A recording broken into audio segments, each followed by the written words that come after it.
When they have a top two boy and girl and they're told that they're going to have to make the decision, why do they act shocked? We've been here before. They've been on the show before. It cracks me up. Love Island All Stars, Tuesday the 28th of January, and I was surprised at how boring this episode was up until the end, but let's talk about it. Casey and Gabby went into the hideaway, and I was quite surprised at her outfit choice because she always looks amazing. Now, obviously she did look amazing in that underwear, but I was expecting something sparkly or chains or gold or something, that was going to like blow my mind. Possibly, have you seen Fake Profile?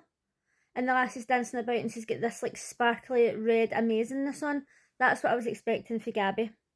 But she wore black. So, I don't know. Luke and Grace were having a chat and he's saying he's catching feelings, as they say. I actually like the two of these together, even though I still kind of don't like Grace. I don't think she can be trusted, but I do like the two of them together. I think they make a good couple. Ronnie and Harriet, yawn. I almost completely zoned out when they were speaking, but she was saying that she doesn't trust him because he was kissing other girls or whatever, and he says that they weren't seeing each other, and she also made mistakes closer to the end. Now, this is a classic thing that you get from men.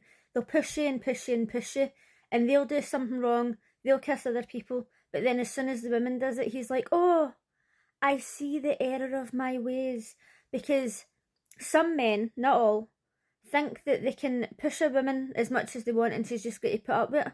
But as soon as he thinks that she's got to go with somebody else, they change their tune. I really hope that somebody else comes in there that she likes and she goes for them, because that'll teach him a lesson. They got a text saying that they were going to be having a party, and as we all know, when they have a party in Love Island, there's something sinister planned for later.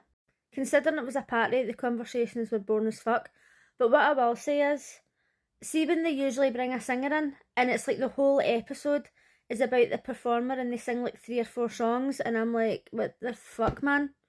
I'm trying to watch Love Island, not Top of the Pops, so at least they didn't do that.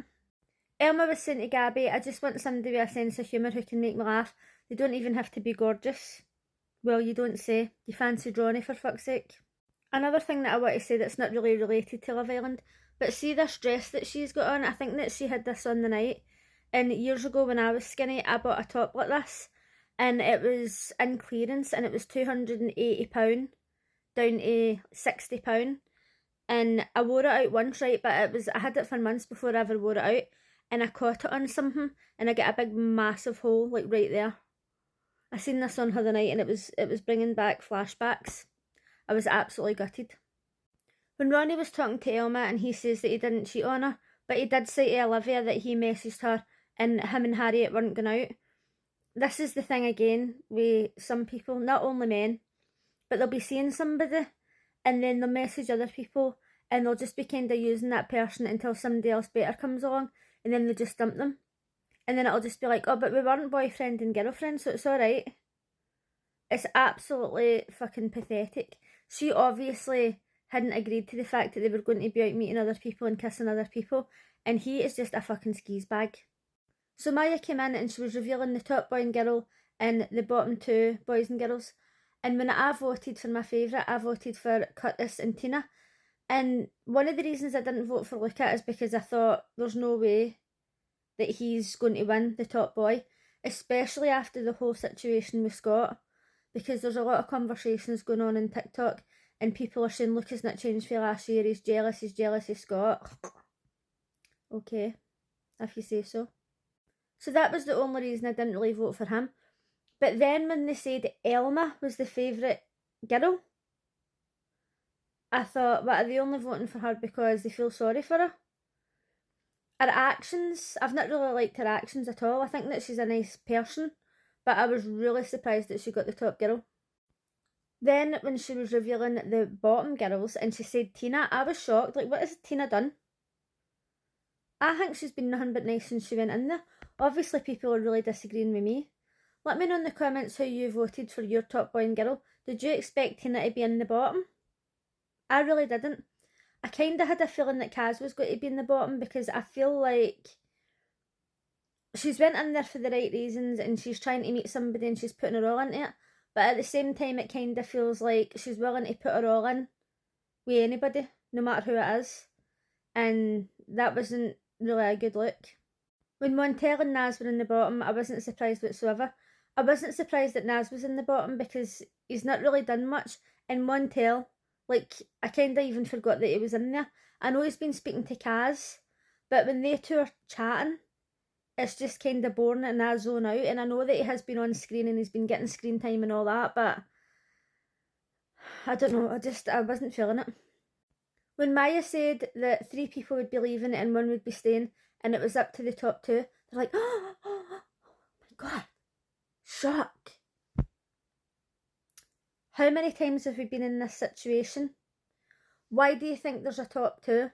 It's not just to give you a fucking confidence boost. You're there to do a job. And I know it's their friends, right? And it's hard to vote for your friends, but I just hate the way that they act shocked. I hate it when they get a text and they go, oh, fuck off. Like, oh my god, I wasn't expecting a text. I would be expecting a text 24/7. Another thing that annoys me is, like, see when they have parties and then they'll maybe take the girls or the boys away to Casa, and you think they've took all the boys or girls away. You know that Casa's coming up, so why are you acting shocked? Really baffles me. They chose for Tina to stay, and I think they made the right decision. I don't know why she was in the bottom 2. What's she done?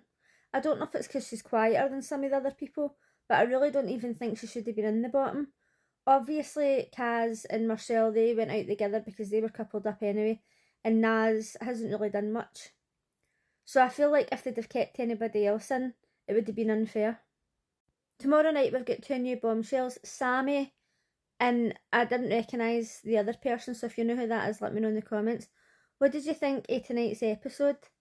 Overall, like, it wasn't the worst episode ever, but I felt like some of the conversations that they were having were just boring. Like Ekin-Su again, sitting like, oh, I've been here, I've made it till the end, babe, and this babe and that babe. Like, I am the queen of Love Island. I know all there is to know. Like, all our conversations are so dramatic. I just can't stand it. Like, why can't you just have a normal conversation? I know that some people are, like, passionate when they speak, but it gets to a point where, like, never just fucking chill out, man. Anyway, let me know what you thought, and I'll see you again tomorrow. Bye!